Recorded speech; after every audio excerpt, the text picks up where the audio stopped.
The morning Marcus Chen first decided to move his alpaca herd to Willow Creek was the morning his therapist had suggested he find peace, real peace, not the Instagram kind.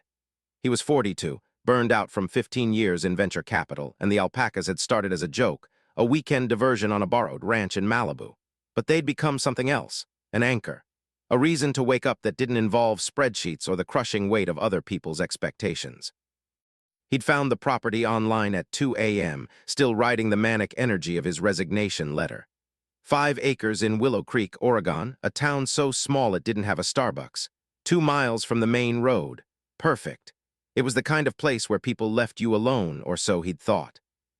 The fence had been his first project. A proper one, not the flimsy suburban kind, but a genuine boundary. 6 feet tall, sturdy wooden beams with reinforced wire at the base to prevent predators from burrowing underneath. He'd hired Rodriguez's crew, the best fencing contractors in the county. They'd finished on a Thursday. By Friday, the alpacas, Lancelot, Esmeralda, Duchess, and Boomer, had tested every inch of it and apparently approved. By the following Tuesday, Marcus had received his first letter from Karen Montgomery. He almost threw it away. The envelope had urgent community concern written on the front in aggressive all-caps font, and he could smell the entitlement through the paper. But something, maybe the therapist's voice in his head, maybe just curiosity, made him open it. The letter was a masterclass in weaponized politeness. Karen had used bullet points. She'd even cited local ordinances that Marcus was pretty sure didn't exist. The core complaint was simple. The fence was aggressively blocking the natural sightlines of the neighborhood and created an unfortunate precedent of deliberate isolation that suggested Marcus had something to hide. He'd laughed until his stomach hurt. But Karen Montgomery wasn't a woman built to accept laughter as a response. Over the next 3 weeks, she escalated. She created a Facebook group, Willow Creek Beautiful, preserving our community aesthetic. It had 47 members, which felt like a lot for a town of 200. She'd printed photographs showing the fence from various angles, trying to prove it looked like a fortress. She'd filed a complaint with the county planning office. Nothing came of it. She'd organized a petition, which Marcus discovered when his neighbor, Patricia Wung, mentioned it with obvious embarrassment while dropping off a casserole. Patricia was nice. Marcus liked Patricia. She'd apologized for Karen multiple times, and she wasn't the type to do things she didn't mean. That's when Marcus knew it was serious. She's just passionate about the community, Patricia had offered, which was Patricia's way of saying her neighbor was unhinged. She doesn't mean anything personal. She's always like this about something. What was it last year? Marcus had asked. Patricia had winced. The Hendersons' mailbox. She said it was the wrong style for the neighborhood. Marcus had let that sit in his brain for exactly the time it took to understand that Karen Montgomery operated in a specific register of crazy that couldn't be reasoned with, bought off, or appeased. The fence wasn't about the fence. It was about control. The fence represented something Karen couldn't control, and that was intolerable to her. He'd made a decision then.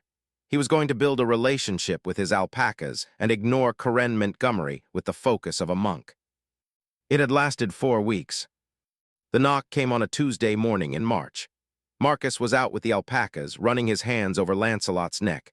The big guy had been a little skittish since the fence was finished, as if the boundary between himself and the world had made him newly aware of the world's existence when he heard it. Not a knock, exactly. A pounding. Someone trying to make their knuckles weaponize sound. He turned to see a blonde woman in her mid-50s, wearing Lululemon leggings and an expression of profound moral conviction, marching toward his house like she was leading a civil rights movement. Karen Montgomery was smaller than he'd expected. 5'4", probably, and constructed in that particular way of women who'd spent the last 2 decades fighting gravity and winning through pure force of will and dermabrasion. She had the kind of thin lips that seemed designed specifically for pressing together into disapproving lines, and her eyes had that familiar glint of someone who'd confused their own anxiety with righteousness. "Mr. Chen?" She didn't wait for confirmation. "I'm Karen Montgomery. I've tried to reach you through official channels, and since you've chosen to ignore the community's very reasonable requests, I'm here to speak with you directly." Marcus set down his hand. Duchess had been about to nip his fingers, which was her particular brand of flirtation, and smiled. "Good morning. I'm sorry, have we met? I sent you a letter, professional, thorough, documenting the issues with your fence." "I got it," Marcus said. I didn't respond because I don't believe there are any issues. The fence meets all code requirements and it's on my property. Corinne's jaw tightened. This was clearly not the response she'd prepared for. In her world, reasonable people capitulated when presented with official-sounding language. Your fence is an eyesore, she said flatly. It's been brought to the attention of multiple residents, and it sets a tone for this community that we don't want. We're talking about cohesion, unified aesthetics. This is what separates a neighborhood from a commune. Marcus felt the first warm flicker of actual anger, which he tried to extinguish immediately. Fighting with Corinne was exactly what would keep him from peace. The alpacas appreciate the privacy, he said instead.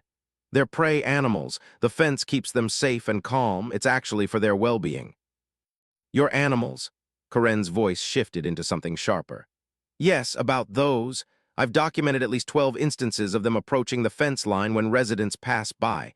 That's intimidating behavior. That's territorial aggression. I'm not sure those creatures are safe to have on residential property. They're guard animals, Marcus said. That's literally their function. They're supposed to be alert. They're not aggressive unless provoked. They stare, with an intensity that frankly borders on menacing. Marcus found himself staring at Corinne with an intensity that probably also bordered on menacing. So he excused himself and went inside, leaving her standing in the yard with Lancelot, who had absolutely no respect for human social hierarchies, and was now following her around with the focused interest of someone genuinely considering whether her braided hair might be edible. He'd watched through the kitchen window as Corinne practically fled back to her car, swatting at the alpaca's lowered head, and Marcus had felt the first real flush of dark joy. The alpacas had her number. That should have been the end of it. That should have been Corinne learning a valuable lesson about the fact that the world didn't revolve around her Pinterest board aesthetic. But Corinne Montgomery wasn't built for lessons. Instead, the complaints escalated. She filed new paperwork with the county, this time claiming the alpacas themselves violated some subsection of an ordinance about unusual livestock in residential zones. They didn't. Marcus had checked. She started showing up with a camcorder, filming the alpacas from the road as if she was documenting crimes against humanity. She created a GoFundMe to hire a lawyer to challenge the fence's legality, though Marcus couldn't imagine what ground she thought she was standing on. The GoFundMe raised $340, all of it from one person, her mother. By June, Marcus realized that Corinne Montgomery was the first person to successfully pierce his carefully constructed bubble of I don't care anymore. She was under his skin like a splinter, and the more he tried to ignore her, the more she seemed to multiply, appearing at different times with different complaints, each one more creative and desperate than the last. He'd started checking his phone obsessively. He'd started timing his alpaca walks to avoid seeing her car pass on the road. He'd started having conversations in his head where he told her off, which meant, quite clearly, that she'd already won the fundamental battle. She was occupying his consciousness. His therapist would have sighed. It was Patricia who first warned him that Corinne was talking about the fence itself. She's saying it was put up as a deliberate statement, Patricia reported one afternoon, bringing another casserole, this one with a note apologizing for Corinne's existence. She's saying you're hiding something. She's saying the speed at which you built it was suspicious. I don't know. I think she's decided you're some kind of crime lord using the alpacas as a front. That's genuinely unhinged, Marcus said, but his stomach had tightened. Yes, Patricia agreed. It is, but she's very committed to being unhinged. I wanted to warn you, I think she's planning something. That something arrived on a Tuesday morning in late June, 3 months after he'd first moved to Willow Creek. Marcus was inside making coffee when he heard the sound, not the soft ring of the fence wires in wind, but the sharp, decisive snap of them giving way. He dropped his mug. It shattered across the kitchen tile in a way that felt prophetic. When he ran outside, he saw immediately what had happened. Someone, and Marcus didn't need 3 guesses about who, had used bolt cutters to create a 6-foot gap in the fence. A clean-cut professional work. They'd also left a note stapled to the fence post. Your fence divides this community. I'm removing it section by section if necessary until you learn how to be a neighbor. I have the legal right to do this, and I have witnesses. Maybe next time you'll listen to reason. K. Montgomery. The note was unsigned at the bottom, but signed by her own hand at the top in a way that made it clear she genuinely believed she was in the right. Marcus stood there for a long moment, the coffee mug still dripping from his hands, and felt something fundamental shift inside him.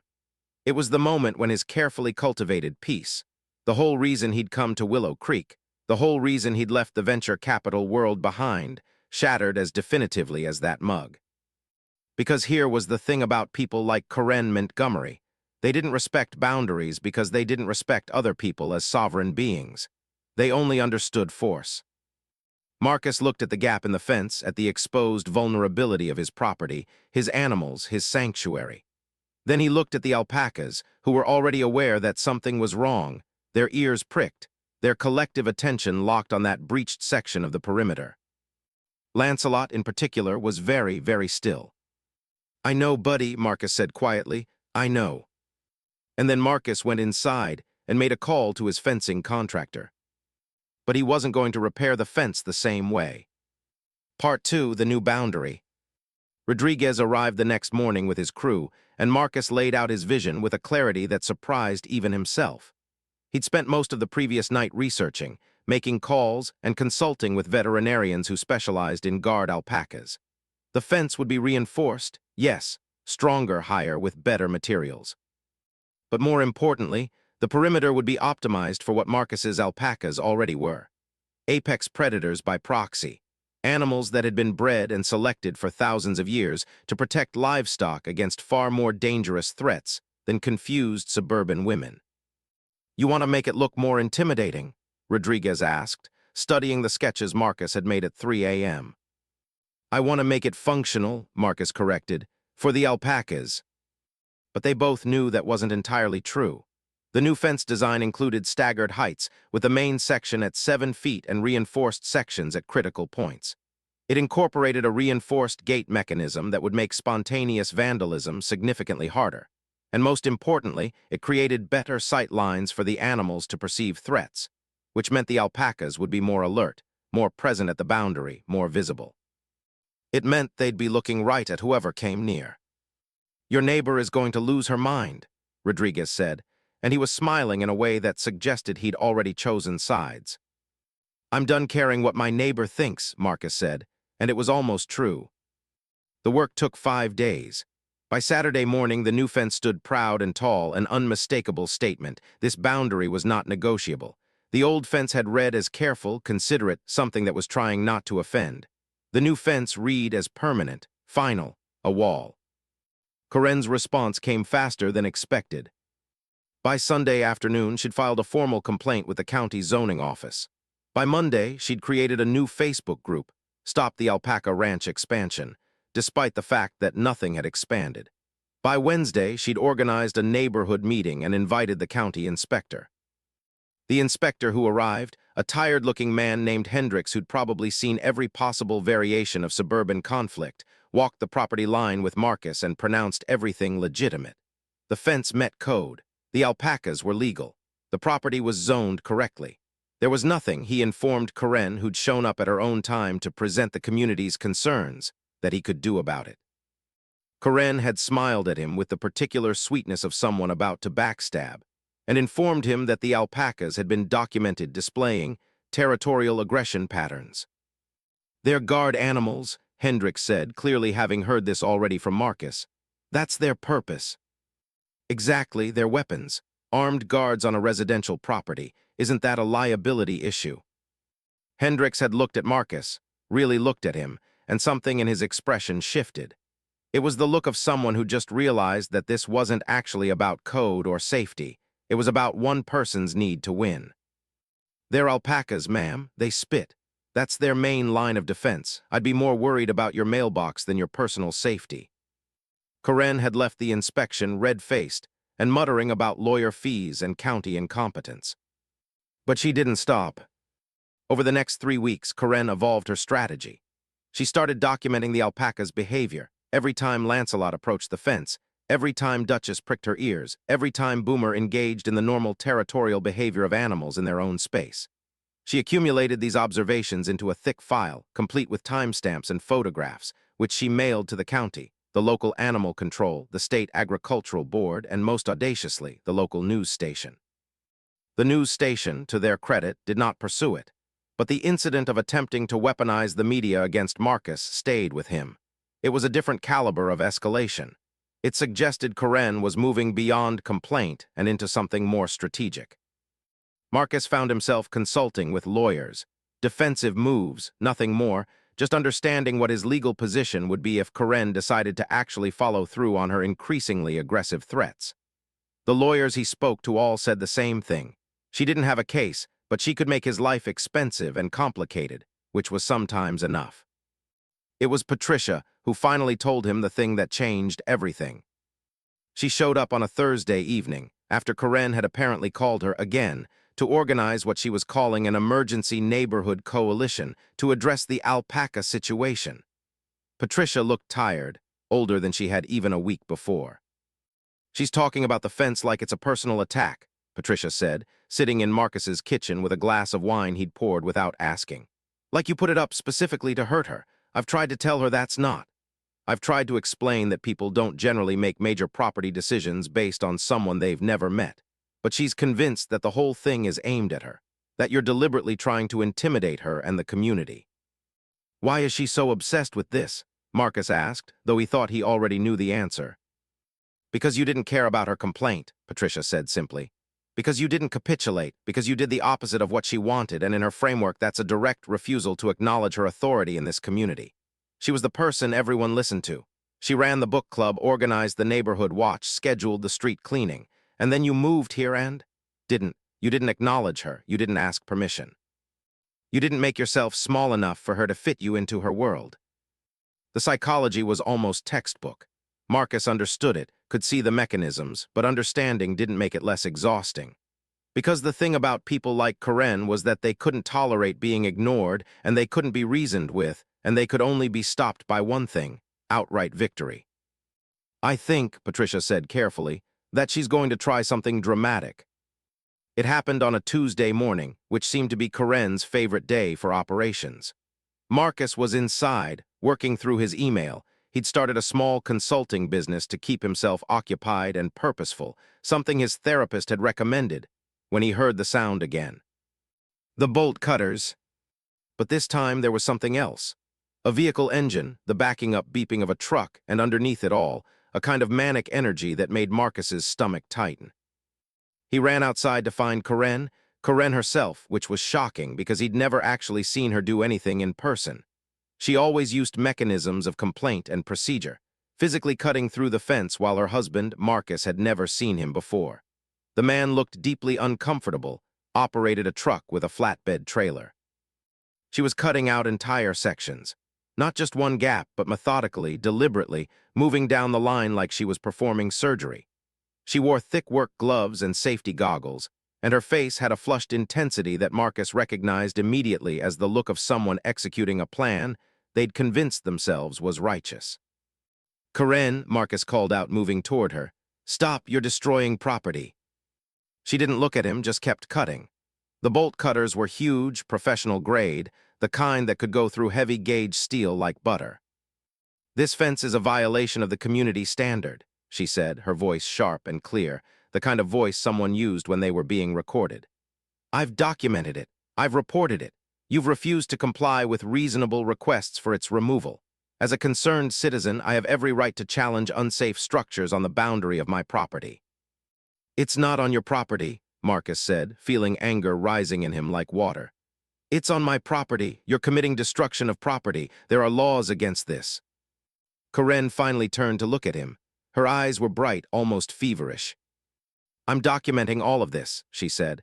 "I have a lawyer. I have witnesses. I've informed the county that I'm performing necessary remediation of a dangerous structure. The only person breaking laws here is you." Marcus pulled out his phone and dialed 911. The operator on the other end was bored until he said the magic words, "Someone is actively destroying my property." Then she got very interested very quickly. Karen kept cutting. She was methodical about it, moving along the fence line, creating a series of gaps that looked less like an act of vandalism and more like a systematic dismantling. Marcus counted 6 sections down before he heard the sirens. The police arrived, 2 officers in a small-town way that suggested they'd never actually had to deal with anything serious before. and immediately looked confused about what to do. Karen had indeed called the county and spoken to someone about remediation concerns, which meant the police weren't entirely sure if this was vandalism or something more legitimate. Karen's lawyer had apparently called the police station ahead of time, which Marcus found out when one of the officers, Officer Davison, according to his name tag, mentioned it almost apologetically. "She told us you were refusing to remove an unsafe structure," Davison said to Marcus, not quite looking him in the eye. "There's technically an ordinance about property owners' obligations to address hazards that pose a threat to the community." "The fence doesn't pose a threat," Marcus said, trying to control his voice. "And I didn't refuse anything. The county inspector approved it. It's perfectly legal." Karen called out from where she was now packing up her bolt cutters. "The alpacas are the hazard. I've documented their aggressive behavior. I've filed complaints. This man refuses to take responsibility for his dangerous animals, so I'm removing the structure that's enabling their territorial aggression." It was genius, in a horrible way. She'd constructed a narrative where destroying the fence was actually a public safety measure. She'd found a legal framework, however thin, that made her vandalism look like concerned citizenship. The second officer, younger, maybe mid-20s, was already texting someone, presumably his supervisor or the county, and Marcus realized with a sinking feeling that this was going to become complicated in exactly the way he couldn't afford. "I'm calling my lawyer," Marcus said. "Of course you are," Karen replied sweetly. She was putting her gloves in a bag, moving with the satisfied movements of someone who just executed a plan successfully. "I'll be contacting you about the cost of professional removal for the fence sections you're leaving exposed. They're now your liability." She got in the truck with her husband, who looked like he wanted to be literally anywhere else, and drove away. The damage report came later that day. Karen had managed to cut through 8 sections of fence before the police arrived, creating approximately 40 feet of exposed perimeter. She'd also documented everything, photographs, timestamps, even video, and had indeed somehow convinced herself that she was in the legal right. Marcus's lawyer, a sharp woman named Susan Chen, no relation, who specialized in property law, was blunt. "She's going to argue that this was legal remediation. She's going to argue that you've knowingly harbored dangerous animals in a residential zone. She's going to tie this up in court for months or years. The good news, she doesn't actually have a case. The bad news, she has the resources to make your life genuinely difficult while we prove that." "So what do I do?" Marcus asked, though he was already thinking about the alpacas, about the exposed fence, about the vulnerability that had been deliberately created. "You fix the fence," Susan said. "You document that it's been repaired and that it's secure, and you wait to see what she does next. But Marcus, understand this, you're no longer just dealing with a complaint. You're dealing with someone who's moved from harassment into direct action. That's escalation. That's someone who's decided that legal channels aren't working and she needs to take matters into her own hands." "What does that mean?" "It means she's not going to stop," Susan said flatly. "Not until something stops her." The fence was repaired within 2 days. Rodriguez was philosophical about the damage. "She's just giving us more work," he'd said, and the new sections were installed even more robustly than before. But Marcus knew something had shifted. The boundary had been violated, and Karen had proven she was willing to cross it. The alpacas knew it too. After the cutting incident, they changed. It was subtle but undeniable. They moved differently at the fence line, with more intensity, more focus. Lancelot, in particular, began a pattern of vigilance that seemed almost ritualistic. He'd position himself at the fence at specific times of day, watching the road with an intensity that went beyond normal animal behavior. Duchess stopped being flirty with the fence and started being protective of it. Boomer, the youngest and most playful, shifted into a mode of alertness that made him seem older, harder. Esmeralda, the gentle one, the one who usually just grazed peacefully, began working the fence line with the kind of focus usually reserved for predators scanning territory. They had been animals, now they were sentries. Marcus understood the shift because he felt the same one inside himself. The fence wasn't just a boundary anymore. It was a statement. It was, "You will not pass." And both Marcus and his alpacas had committed themselves fully to that statement. When Patricia came by to bring another casserole and apologize again, she'd commented on the alpaca's demeanor. "They seem different," she'd said carefully, "more intense." They are, Marcus agreed. They know something happened. They know the perimeter was breached. They're doing what they were bred to do, protecting. Against what? Patricia asked. Against Karen, Marcus said simply. Patricia had gone very pale, and Marcus realized he'd let her see the extent of his own shift. He'd moved from someone trying to maintain peace to someone who was okay with whatever came next. The weeks that followed took on the quality of a stalemate, but it was the kind of stalemate that existed before wars. Karen had publicly committed herself to the removal of the fence. She'd filed lawsuits, frivolous, according to Susan, but costly to defend against. She'd organized a formal petition, this time with 43 signatures, though Marcus noted that roughly half were from people who clearly had no idea what they were signing. She'd even contacted an animal welfare organization, trying to get them to file a complaint about the alpacas.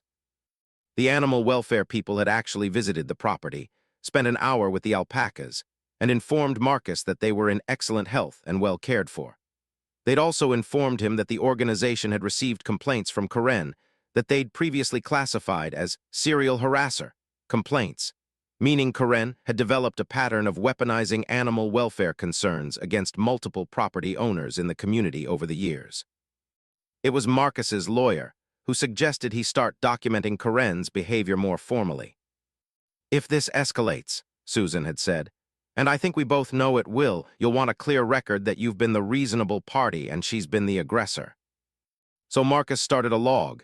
Every incident, every contact, every threatening letter or confrontation. He installed cameras on his property, both to protect against further fence vandalism and to document the alpaca's behavior if Karen tried to claim they were dangerous. He'd been passively peaceful. Now he became actively prepared. Karen responded to his preparation by accelerating her timeline. In mid-August, roughly 6 weeks after the fence-cutting incident, she showed up at his property line with a county inspector, a different one this time, and a woman Marcus didn't recognize. The woman introduced herself as Dr. Patricia Huang from the State Veterinary Board. Karen had apparently filed a formal complaint that the alpacas were being kept in a way that violated animal welfare standards. Marcus's heart had sunk because even though he knew the complaint was baseless, he also knew that investigations, even baseless ones, were disruptive and scary. Dr. Huang, however, was thorough and fair. She spent 4 hours examining the alpacas, reviewing their medical records, which Marcus had impeccably organized, and assessing their living conditions. She watched them move, observed their behavior, checked their body condition. And when she was done, she turned to Karen with an expression that was professionally neutral but unmistakably final. "These are among the healthiest alpacas I've examined," she said flatly. "Their living conditions are excellent. Their owner clearly understands alpaca care and animal husbandry. There are no violations here, not even close." Karen's face had flushed. "But they're aggressive, They're alert," Dr. Huang interrupted. "They're aware of their surroundings. That's not aggression. That's exactly what you want in a guard animal. If you're frightened of them, the problem isn't the animals. The problem is your understanding of what these creatures are." After Dr. Huang left, Karen had stood at the fence for a long moment, and Marcus, watching from the porch, had seen something shift in her. The certainty had cracked slightly. The armor of righteous complaint had developed a fissure. But she didn't leave. Instead, she'd pulled out her phone and made a call. Marcus couldn't hear her words, but he could see her gesturing, pointing at the alpacas, gesturing at the fence. She was regrouping, recalibrating. That night, Marcus's lawyer called him. "There's been a development," Susan said. Her voice had that carefully controlled tone of someone delivering bad news. "Karen has filed for a temporary restraining order. She's claiming the alpacas pose a threat to her safety and the safety of neighborhood children. She's requesting that you remove them from the property pending a hearing." "On what basis?" Marcus asked, though he could already imagine the creative legal framework she'd constructed. "On the basis of documented aggressive behavior and failure to properly contain dangerous animals despite warnings. The judge has set a hearing for next Thursday. We can fight this, but you need to understand. Restraining orders are easier to get than to defeat, especially if there's any ambiguity about public safety." Thursday came gray and tense. The courthouse in the county seat was a modernist building that looked like it had been designed to make everyone uncomfortable. Marcus sat next to Susan in the courtroom, watching as Karen presented her evidence. a thick folder of photographs, timestamps, video clips of the alpacas at the fence. The evidence was entirely circumstantial and mostly misleading. A photo of Lancelot with his ears pricked could be presented as aggressive posturing. Footage of Duchess approaching the fence could be framed as threatening behavior. Video of Boomer running in the pasture could be edited to look like unprovoked aggression. Coren's lawyer was good, not brilliant, but competent enough to make it seem plausible that untrained animals were being allowed to terrorize the neighborhood. Then Marcus testified. Susan asked him questions about his training, his experience with alpacas, the purpose of the animals, their actual behavior patterns. And then Coren's lawyer cross-examined him. "You keep dangerous animals on residential property," he said flatly. "You've installed a 7-foot fence specifically to conceal their behavior. You've refused to work with your neighbors despite their reasonable safety concerns. Isn't it true that you're more interested in hiding these creatures than in integrating with your community?" Marcus looked at the judge, considered the question, and answered truthfully. "I installed the fence because the animals needed security and privacy. I've refused to engage with demands that contradict professional advice about animal care. And I'm not interested in being bullied into getting rid of animals I've chosen to keep on my own property." The hearing lasted 2 hours. The judge, a woman in her 60s named Morrison who looked like she'd seen every possible variation of suburban conflict, ruled at the end. "I find no evidence that these animals pose a direct or immediate threat to the complainant or the community," she said. "The complaint is based on normal animal behavior that the complainant has chosen to interpret as threatening. The restraining order is denied."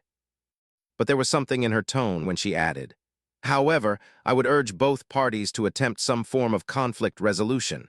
A community mediator might be helpful here." The judge had no idea that conflict resolution was impossible with people like Coren. You couldn't mediate with someone who'd already decided you were the enemy and constructed their entire reality around proving it. Coren stood up when the ruling was read, and her face was something Marcus had never seen before. It was the face of someone whose certainty had been directly challenged by official authority and was trying to reprocess the world through a framework where she was still right. "This isn't over," she said to Marcus as they left the courtroom. Not in the judge's hearing, but loud enough that he heard it clearly. "Yes, it is," Marcus replied. He meant it. From his perspective, this was over. The judge had ruled. The alpacas could stay. The fence was legal. Nothing else mattered. But he'd failed to account for one critical variable. People like Coren didn't experience legal defeats as endings. They experienced them as beginnings, the beginning of whatever escalation came next. By September, the situation had developed a kind of equilibrium that was actually worse than open conflict. Coren wasn't filing lawsuits or calling inspectors. She was just present. She walked past the fence multiple times a day. She sat in her car at the end of the road, photographing the property. She'd started a new website, Alpaca Ranch Safety Watch, that documented every time someone passed the property and expressed concern about the animals.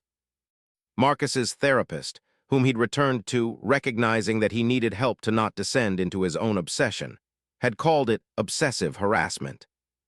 "She can't let this go," the therapist had said. "The legal system has ruled against her, and her reality doesn't have room for being wrong, so she has to keep proving that you're the problem. It's compulsive for her." The alpacas were aware of Coren's presence in a way that seemed to deepen their protective instincts. Lancelot, in particular, had developed a pattern where he'd position himself at the fence whenever Coren's car appeared at the end of the road. He wouldn't do anything aggressive, wouldn't spit or charge, but he would watch with an intensity that was almost hypnotic. Patricia mentioned, in passing, that Coren had started talking about it. "She's saying they're being trained to attack," Patricia reported with obvious distress. "She's saying you're deliberately conditioning them to see her as a threat.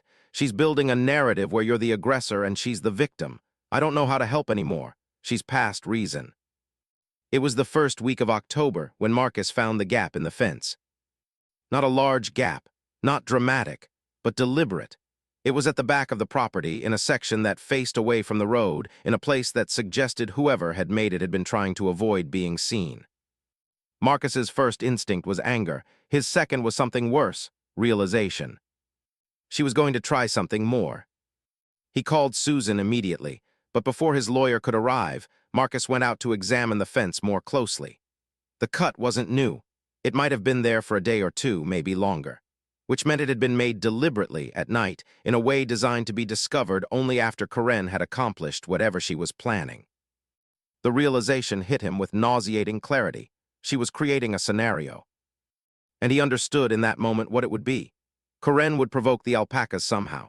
She'd provoke them while they were agitated by the fence breach, while their protective instincts were maximized. She'd do something that made them charge the fence, spit, or otherwise display aggressive behavior. She'd document it. And she'd take that documentation to the judge, to the county, to the media, with a narrative that was almost sophisticated in its construction. I tried to warn them. I tried to fix the problem myself. I tried to work within the system, and look what they've done to me. It was perfect, it was evil, it was perfectly evil. Marcus spent that night in a kind of anxious vigilance, sitting on his porch with binoculars, watching for any sign of Karen's approach. The alpacas, sensing his tension, had gravitated to the house. Even at night, they were alert, their eyes catching what little moonlight there was. The night passed without incident. The next morning, Marcus called a construction crew and had them repair the fence before 9 a.m. By noon, the breach was fixed, but he knew it was temporary. Karen had tasted the possibility of creating the exact scenario she needed, and she wasn't going to let it go. He made a decision that afternoon, one that his therapist would later say represented a significant shift in his coping mechanisms, but that Marcus understood as simply pragmatic. He was going to stop waiting to react and start preparing for what was coming. He upgraded the cameras on his property. He installed new ones, high definition, with backup systems and cloud storage. He made sure they covered every inch of the perimeter. He created a detailed security log. He started filing his own complaints with the police about Karen's harassment, creating an official record. He reached out to neighbors, not to organize against Karen. Patricia had warned him that was futile, but to establish relationships and have witnesses to her behavior. And he spent time with the alpacas, reinforcing their routine, keeping them calm, making sure they understood the boundaries of acceptable behavior. October moved into November, and the waiting became a form of torture. Every day without incident felt like borrowed time.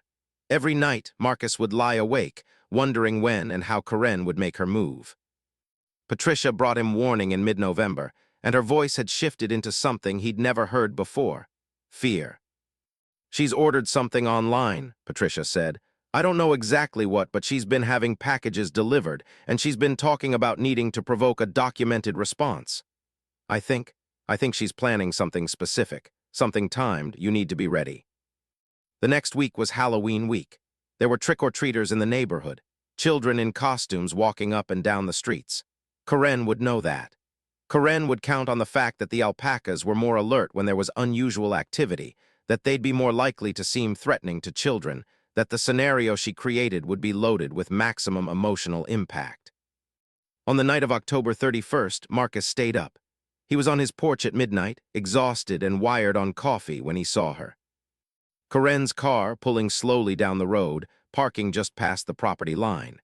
Karen getting out, carrying something Marcus couldn't quite see in the darkness. Karen approaching the fence with a kind of determined precision that made the alpacas immediately tense and alert.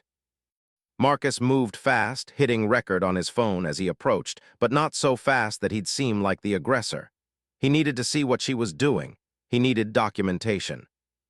By the time he got close enough to see clearly, Karen had already produced whatever she'd brought. It was a bag of carrots. Organic carrots, he'd realize later, which Karen had specifically selected because the alpacas liked them, because they'd respond to them, because they would approach the fence eagerly to get them.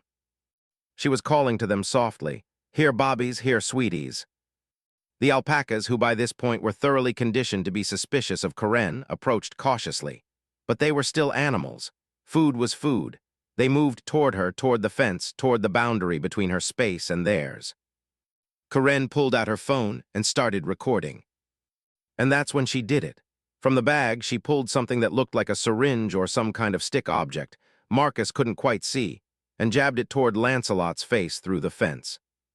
The animal reacted exactly as any prey animal would when confronted with something threatening.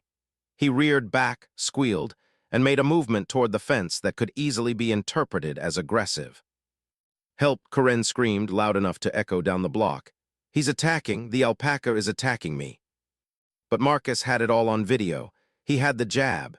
He had Corinne's deliberate provocation. He had her scream, which had come only after she deliberately startled the animal. "Stop," Marcus said, his voice low and dangerous in a way he'd never used before. "Stop right now." Corinne turned to him, and there was something in her expression that was almost triumphant. She thought she'd won. She thought she'd created the perfect narrative. "Did you get that?" she called out loudly, and Marcus realized she was performing for neighbors she'd alerted to come watch. Did everyone see what this man's animals do? Did everyone see how dangerous they are? But the neighbors, the few who'd emerged from their houses, looked confused. They'd heard screaming and alarm, but what they'd witnessed, once Marcus played back the video, was a woman provoking an animal and then calling for help. Patricia was there. Patricia had come running at the sound of the alarm. She stood at the fence, saw the video Marcus was already showing, and her face moved through a series of expressions: shock, disgust, and finally, a kind of sad resignation. "Corinne, no," Patricia said softly.